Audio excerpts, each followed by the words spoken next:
So ఇదే అంశం పైన అసలు ఏం జరిగింది మాట్లాడదాం. మా కరెస్పాండెంట్ సైదులు అందుబాటులో ఉన్నారు. సైదులు, ఇందిరమ్మ ఇండ్లపైన జరుగుతున్నటువంటి రాజకీయ రగడిని ఎట్లా చూడాలి? 5 లక్షలు ప్రభుత్వం సబ్సిడీ ఇస్తే 6 లక్షలు చేతిగుంటా ఆ ఎవరైతే అభ్యర్థి ఉంటారో వాళ్ళు కట్టుకోవాల్సినటువంటి వాళ్ళ మీద ఖర్చు పడుతుందో, సో దీనికి సంబంధించి ఈరోజు బీఆర్ఎస్ పార్టీ మాట్లాడుతోంది, ఖండిస్తోంది కూడా. గతంలో కేసీఆర్ కట్టినటువంటి డబుల్ బెడ్రూమ్లు ఇండ్లు ఏమైనా వాటిని కూడా పంచండి అని చెప్పేసి మాట్లాడుతున్నారు. అసలు ఏం జరుగుతుంది? గతంలో కేసీఆర్ ఏ విధంగా అయితే గ్రేటర్ హైదరాబాద్ పరిధిలో పేదవాళ్లకు డబుల్ బెడ్రూమ్ ఇల్లు ఇచ్చారో, ఇప్పుడు కాంగ్రెస్ పార్టీ అధికారంలోకి వచ్చింది, 3.5 ఏళ్ళు అవుతుంది. సో ఇప్పుడు అలానే డబుల్ బెడ్రూమ్ ఇల్లులు పేదవాళ్ళకి ఇవ్వాలని చెప్పేసి కూడా బీఆర్ఎస్ పార్టీ ప్రధానంగా డిమాండ్ చేస్తుంది శ్రీకాంత్. ఎందుకంటే గతంలో పేదవాళ్ళ దగ్గర నుంచి ₹1 ఆశించకుండా, సో ఆనాడు గ్రేటర్ హైదరాబాద్ పరిధిలో చాలామంది పేదలకు 68,000కు పైగా డబుల్ బెడ్రూమ్ ఇల్లు చాలా ఖరీదైనటువంటి ఏరియాల్లో, కూకట్పల్లి హౌసింగ్ బోర్డ్ ఏరియాలో దాదాపు ఎకరం 100 నుంచి 200 కోట్లు పలికే ఏరియా, అదేవిధంగా మనకి కొల్లూరు ఇలాంటి ప్రాంతాలలో కేసీఆర్ డబుల్ బెడ్రూమ్లు ఇల్లు ఇస్తే ఇవాళ కాంగ్రెస్ పార్టీ అధికారంలోకి వచ్చింది. 1,00,000కి పైగా డబుల్ బెడ్రూమ్ ఇల్లు హైదరాబాద్లో పేదలకు ఇస్తామని చెప్పి ఇవాళ 11 లక్షల రూపాయలు ఖరీదవుతుంది ఒక డబుల్ బెడ్రూమ్ ఇల్లు పేదలకు ఇవ్వాలంటే. అందులో 5 లక్షలు ప్రభుత్వం ఖర్చు చేస్తే మిగిలిన 6 లక్షలు లబ్ధిదారుడి నుంచి తీసుకుంటామని కూడా చెప్తుంది. ఇది ఎంతవరకు కరెక్ట్ అని చెప్పేసి కూడా బీఆర్ఎస్ పార్టీ ప్రభుత్వాన్ని ప్రశ్నిస్తుంది. ఇది సరైనది కాదు. పేదవాళ్ళ దగ్గర 6 లక్షలు ఉంటే 6 లక్షలు బ్యాంకులో వేసుకుంటే డబుల్ అవుతాయి కదా అని చెప్పేసి కూడా అంటున్నారు. అదే 6 లక్షలు పేదవాళ్ళ దగ్గర లేకనే కదా, కనీసం ₹1,00,000 కూడా లేనటువంటి పరిస్థితి కదా పేదవాళ్ళ దగ్గర.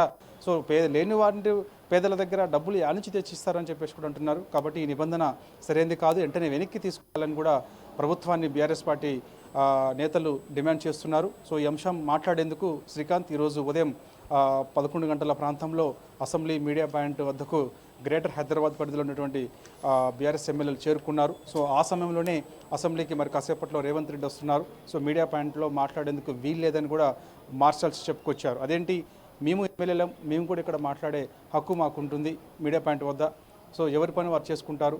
సో అంతేగాని రేవంత్ రెడ్డి ముఖ్యమంత్రి వస్తున్నారని చెప్పేసి మమ్మల్ని మాట్లాడొద్దు అనడం ఎంతవరకు సబబు అని కూడా మార్షల్స్తో కొంత వాగ్వాదం చోటు చేసుకుంది. సో వెంటనే తర్వాత పర్మిషన్ తీసుకొని మీడియా ముందు అసెంబ్లీ మీడియా పాయింట్ వద్ద మీడియాతో బీఆర్ఎస్ పార్టీ చెందినటువంటి ఎమ్మెల్యేలు మాట్లాడారు, ఇదే అంశాన్ని మాట్లాడారు. సో పేదలకు ఇల్లు ఇవ్వండి, మేము ఖచ్చితంగా స్వాగతిస్తాం. ఆనాడు కేసీఆర్ 68,000కు పైగా ఇల్లు ఇచ్చారు. సో 1,00,000 ఇల్లు ఇవ్వండి, మేము స్వాగతిస్తాం. సో ఖరీదైన ప్రాంతాల్లో ఇవ్వండి, ఎక్కడైనా ఇవ్వండి, ప్రజల సౌకర్యార్థం ఇవ్వండి, అంతేకాని సో 11 లక్షల రూపాయలు ఖర్చు. ప్రభుత్వ భూమి ఎక్కడున్నా ప్రభుత్వ భూమి ఎవరెవరో రియల్టర్లు కబ్జాలు చేసేటువంటి చాలా సందర్భాలు మనం చూస్తూనే ఉన్నాం. సో ప్రభుత్వ భూముల్లో కట్టడమే కదా ప్రభుత్వం చేయాల్సింది కూడా. సో దాంట్లో మళ్ళీ ప్రభుత్వం పేదవాళ్ళ మీద భారం వేయడం ఎంతవరకు కరెక్ట్? ఇది ఎట్లా చూడాలి? వాస్తవంగా అయితే ఇది ఖచ్చితంగా శ్రీకాంత్, ఎందుకంటే భారమే ఇది. ఎందుకంటే అసలు యాక్చువల్గా పేదలకు లబ్ధి మన ప్రభుత్వం నుంచి ఏదైనా ఇవ్వాలంటే ఎటువంటి రూపాయి ఆశించకుండా ఇస్తాం. సో అంతేకాని మళ్ళీ పేదల దగ్గర నుంచి 6 లక్షల రూపాయలు తీసుకొని 5 లక్షల వరకు ప్రభుత్వం ఖర్చు చేస్తుంది, మొత్తం 11 లక్షలు అవుతుందంటే అది ఎంతవరకు కరెక్ట్ అని చెప్పేసి కూడా చాలామంది అంటున్నారు. విమర్శలు కూడా పెద్ద ఎత్తున వస్తున్నాయి. గ్రేటర్ హైదరాబాద్ పరిధిలో ఉన్నటువంటి పేదల నుంచి కూడా పెద్ద ఎత్తున విమర్శలు వస్తున్నాయి. ఇప్పుడే ఒకవైపు పెద్ద ఎత్తున గ్రేటర్ హైదరాబాద్లో చూస్తే ఈ మధ్య మెట్రో స్టేషన్స్, బస్ స్టాండ్లు, మెట్రో పిల్లర్స్ చూస్తే ప్రభుత్వం పెద్ద పెద్ద హ్యాడ్స్ 1,00,000కు పైగా ఇల్లు, ఇందిరమ్మ ఇల్లు గ్రేటర్ హైదరాబాద్ పరిధిలో ఆ యొక్క ప్రజాప్రభుత్వం ఇవ్వబోతుందని కూడా పెద్ద ఎత్తున యాడ్స్ ఇచ్చారు. కానీ తీరా చూస్తే 11 లక్షల రూపాయలు ఖర్చు అవుతుంది, 6 లక్షలు లబ్ధిదారుడు ఇవ్వాలి, 5 లక్షలు మేము ఇస్తామని చెప్పడం ఎంతవరకు సబబు అని చెప్పేసి కూడా పేద వర్గాల నుంచి కూడా ప్రభుత్వం పైన పెద్ద ఎత్తున విమర్శలు వస్తున్నాయి. సో ఈ విమర్శలకు సంబంధించి మరి ప్రభుత్వం ఏం చెప్తుంది, బీఆర్ఎస్ పార్టీ చేసినటువంటి విమర్శలు కూడా ప్రభుత్వం ఏం చెప్తుందో మరి చూడాలి. నెక్స్ట్ వచ్చేది బీఆర్ఎస్ ప్రభుత్వమే. ఈనాడు కాంగ్రెస్ పార్టీ ఇచ్చిన పేదలకు ఇవ్వకుండా నెక్స్ట్ బీఆర్ఎస్ పార్టీ అధికారంలోకి వచ్చిన తర్వాత 1,00,000కు పైగా ఇండ్లు పేదల దగ్గర ₹1 తీసుకోకుండా కట్టించి ఇచ్చుతామని చెప్పేసి కూడా బీఆర్ఎస్ పార్టీ నాయకులు అంటున్నారు. Srikanth, thank you Saidul, thanks for joining.